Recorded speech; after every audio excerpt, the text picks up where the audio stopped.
नमस्कार मंडळी. हॅलो. तुम्ही सगळे विचार करत असणार की आपण इंग्रजी बोलायची सुरुवात करतो मात्र आपण इंग्रजी बोलायच्या वेळेस अडकून जातो. तर का अडकून जातो? कारण आपल्याला कुठले शब्द केव्हा वापरायचे किंवा या शब्दांना इंग्लिश मध्ये काय म्हणतात ते माहित नसतं. म्हणून आज आपण आजच्या व्हिडिओमध्ये खूप सारे नवनवीन शब्द शिकणार आहोत, म्हणजे जेणेकरून जेव्हा आपण इंग्रजी बोलायची सुरुवात करू तेव्हा आपण अडकणार नाही. पण त्याआधी तुम्ही आपला व्हिडिओ बघितला का, ज्या व्हिडिओमध्ये मी मुलांसाठी त्यांची लँग्वेज स्किल इम्प्रूव्ह होईल त्यासाठी बुक सजेस्ट केले होते.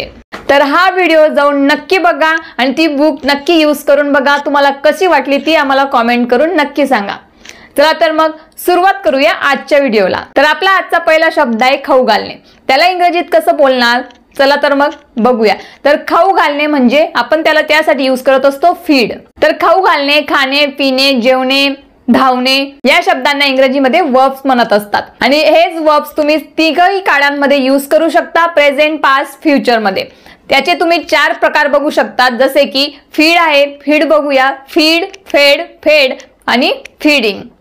तर आता एक्झाम्पल बघूया. तुमच्या मुलांना जंक फूड खाऊ घालू नका. तर कसं बोलणार? Don't feed junk food to your children. Very good. तर अशाच पद्धतीने आपल्याला आता आपण आज नवीन शब्द शिकलो, तो म्हणजे खाऊ घालणे. याला आपण म्हणत असतो फीड. फॉर एक्झाम्पल, आता हेच जर आपल्याला असं बोलायचं असेल की मी माझ्या बाळाला खाऊ घातलं, पास्ट मध्ये बोलायचं असेल तर तुम्ही बोलणार आय फेड माय चाइल्ड. सिंग्युलर असेल तर चाइल्ड बोलणार, प्लुरल असेल तर चिल्ड्रन. तर तुम्ही आणि आत्ता जर करत असणार कुठलीही क्रिया आपण आत्ता चालू करत असणार तर त्यासाठी तुम्ही यूज करणार ING फॉर्म. जसं की फीडिंग, मी खाऊ घालत आहे, I am feeding, like this. I hope you understand. Next word आहे वाढणे.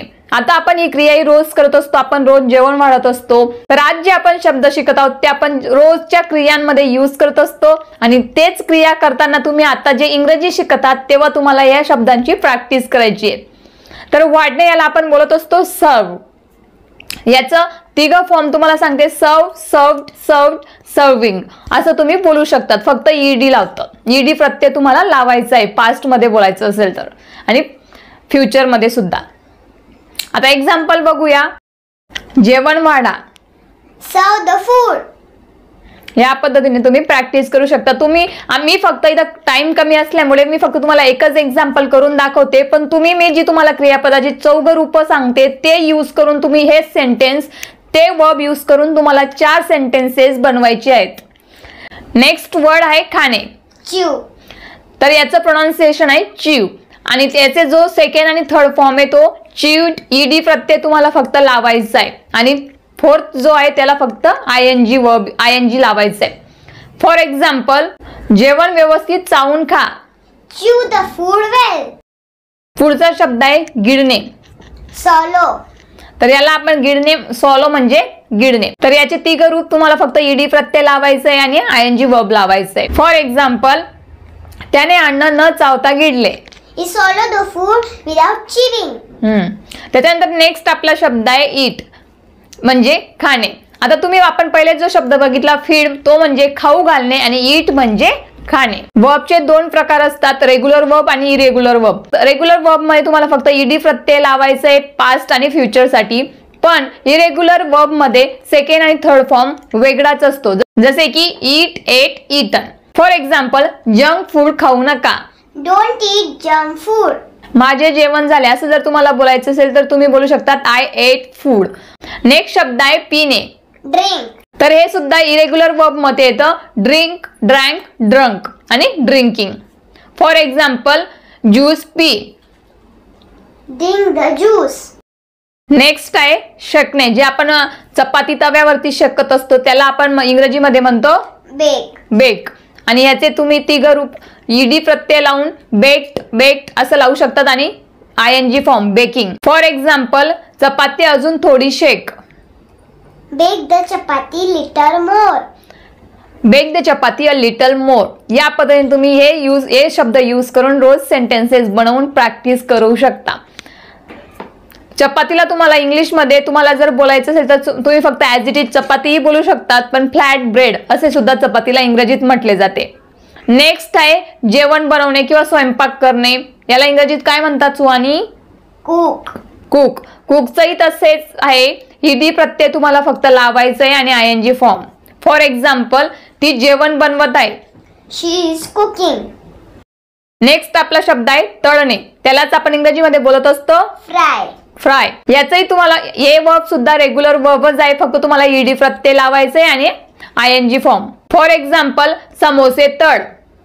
Fry the fritters. समोसेला इंग्रजीमध्ये शब्द आहे फ्रिटर्स. नेक्स्ट आपला शब्द आहे भाजणे. त्यासाठी आपण यूज करत असतो रोस्ट. याचंही रेग्युलर वर्ब मध्येच येतं, ईडी प्रत्यय तुम्हाला फक्त लावायचं आहे. फॉर एक्झाम्पल, रोस्टेड चिकन हे खूपच स्वादिष्ट असतं.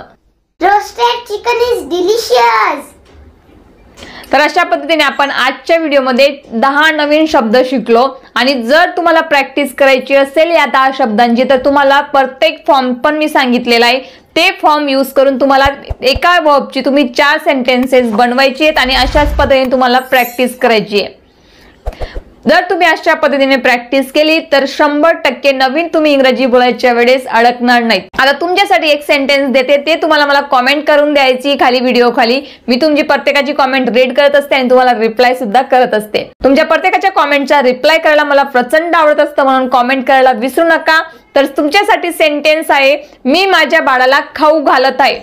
हे सेंटेन्स तुम्हाला मला इंग्रजीमध्ये करून दाखवायचं आहे. आपण हा शब्द खाऊ घालणे याला इंग्रजीत काय म्हणतात तो शब्द आपण शिकलेलो आहोत. तर तो शब्द काय आहे आणि हे वाक्य तुम्ही कसं बनवणार ते मला कॉमेंट करून दाखवा. लक्षात ठेवा, तुमची प्रत्येकाची कॉमेंट मी रीड करणार आहे. आणि जर तुम्हाला हा व्हिडिओ आवडला असेल तर लाईक करा आणि जास्तीत जास्त आपल्या चॅनलला सबस्क्राईब करा आणि कॉमेंट करायला विसरू नका. आम्ही वाट बघत आहोत. थँक्यू. थँक्यू. कमेंट नक्की करा.